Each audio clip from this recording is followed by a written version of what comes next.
Okay, so I know why you clicked on this video, because the title is How to Get More Consistent on a Skateboard.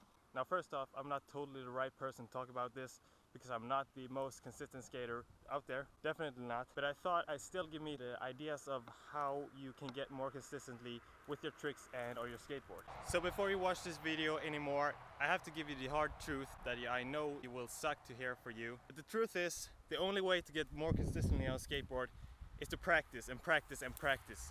And that's all that skateboarding is, unfortunately. I know it sucks to hear, but practice is the only way to get better and more consistent at skateboarding. So once you figure that out and accept it, that training and training and training is the only way to do it, then you're set and you can keep watching this video.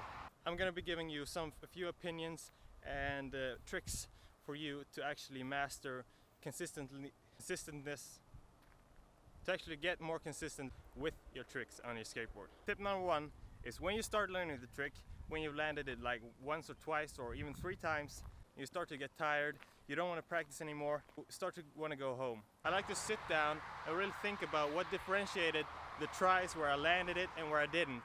Meaning that I first off remember where I put my feet differently, how I moved them, how I jumped, how much strength I used in the jumping and the flipping and everything. Really memorize what you did that made you accomplish the landing, and what differentiated the tries whereas you landed it and whereas you didn't. So to sum up the first trick, just sit down and really think about how you moved your feet, where you put them, where you used your strength, how you did the tricks, where you landed it and where you didn't. Think about the differences and the keys that made you land the trick and whereas you didn't. I hope that made sense. The second tip I can give you is, try to do it more than one time. I know when you land something the first time, a feeling of accomplishment fills your body. And after you landed that trick that you tried all day, you kind of feel like you've accomplished something, and you have, but you don't have the trick. You landed it, you don't have the trick necessarily. What you have to do to get more consistent is, again, you have to really try again and try again. So what helps to me to think is, when I landed the first time, I try to do it again and again. Like the first day maybe where I landed, I tried to do it 3 times in a row, and this kind of speaks for itself. You have to set up goals for yourself. So to start off, like I said, put a goal to where you should land 3 in a row, and that'll make you try to progress towards a goal instead of just saying, I landed it, now I can go home. Because the nature of humans are to set up separate goals for ourselves, we get more hungry to achieving them, whereas if we only have one and complete them, we're happy and satisfied. Which really isn't a good way to look at anything in life. You have to practice and commit.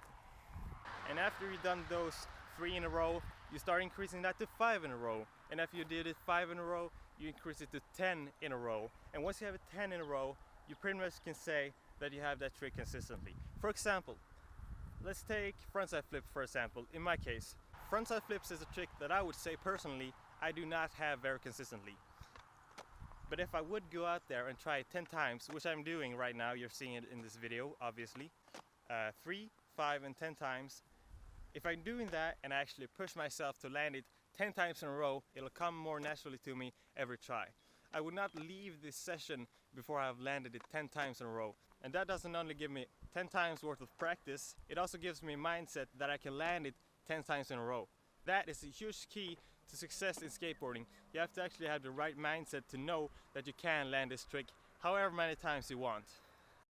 And the third and most important tip that I can give you have to practice all your weaknesses before you start the heavy session. And it speaks for itself. That if you would try every trick that you have as a weakness every time before a skate session, you would get them more consistently. That is just how it works. But it is important to remember that always before you start the heavy session and learn new shit, you have to actually practice and get your already known tricks down every time. Just practice your basics and your basic flip tricks once or twice every time before you start a session. It's a good warm-up, and it'll definitely get you more comfortable and more confident in that you can actually land these tricks whenever you want. So there you go, guys. That was just 3 quick tips on how you can improve your consistency in skateboarding. I use all of these methods myself, and I can quite honestly say that they helped me quite a lot in my pursuit of getting more consistently in skateboarding. Because I'm not just saying this to you, I'm actually sharing it with my experience of what I've learned in skateboarding and what helps me progress daily. And these tricks can totally be applied to other things in life, like your job. You know, if you have a job, you need to get better at your job. You need to practice on those little heavy tasks, really practice and do those things in order to be successful. And here comes the car! Fuck! And that could be to do that thing more times than necessarily, you know, 10 times in a row, just as you would with a skateboard tricks that I just told you. But there you guys go, that was that video, and I hope you enjoyed it. I hope you learned something with it. If you have any questions or suggestions, leave them down in the comments. Give me a like because I appreciate it, and consider subscribing because that helps me out a lot. And there's a lot of cars, so I have to say goodbye. Goodbye.